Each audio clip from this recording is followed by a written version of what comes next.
when I told my mom, like, there is this thing called photography I want to do, she was like, are you sure? Does he have money? Because for them, things like photography, the imagining is the photography for 50 bob, 20 bob, those kind, and you are university graduate. But over time, I think she started to support me more. And of course, after you have made your money here and there, they start respecting your decision, yeah.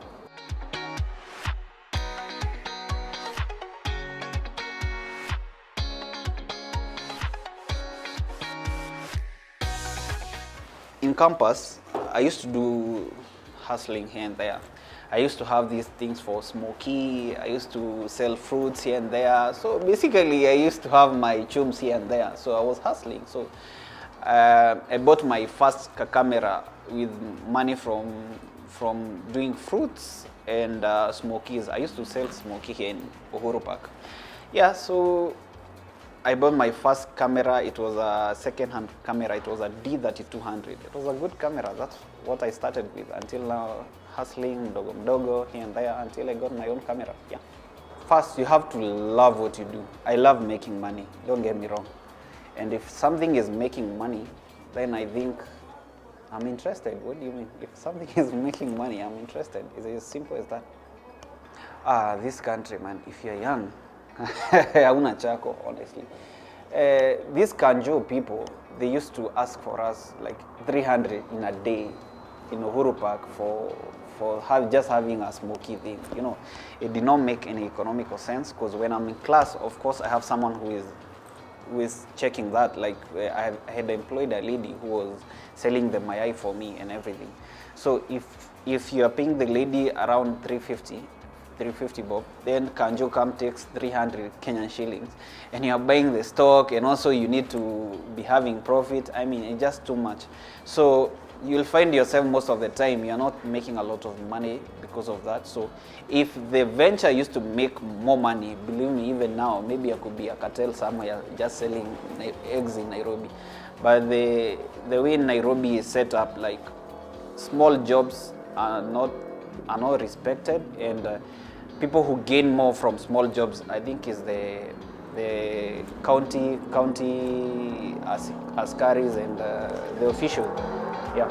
I was starting out, as I've told you guys, I used to follow that photographer we used to work with. His name is Daniel.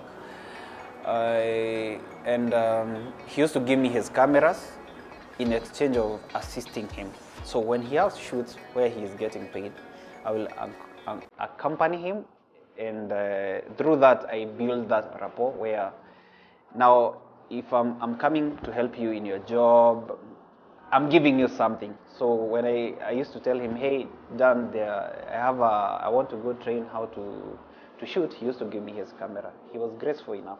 But at the same time, like, nothing is for free. Of course, when he has jobs, I have to go and assist, which I was not being paid as per that time. Yeah.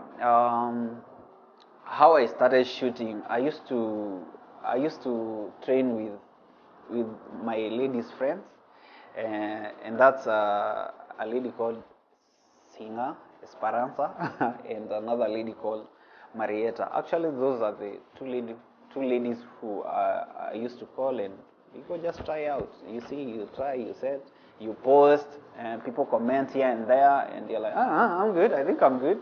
Yeah, I start getting comment from people. Actually, after I've done like my third shoot, that's when I knew for sure people are interested in this thing, because you post an image and the image has like 30 comments, 40 comments. Oh my God, these pictures, they look so amazing, and people are giving positive feedback. Then I was like, this thing can be something, can mold up to something. So after like my third shoot, I was pretty sure there is something here, because when you see positive feedback from people, different people, you know for sure people are interested in your product. Yeah, and from there I started learning more. I started learning about Photoshop, but my first application of editing, it was, I don't know whether it's called Picasso or Picasa, something. It was a very funny kind of editing, because you just increase the saturation and maybe increase the exposure or reduce. I don't remember the name of it was either Picasso or Picasa, something of the sort. Yeah, so basically it was not like editing, it was just increasing highlights and saturation, and that's it. And then you give the model, and they're so happy. I don't know why they were so happy, because those images were terrible, I can tell you for sure. But they used to be happy, and that's what motivated me. If people are interested in something, then there is demand, then supply. Yeah.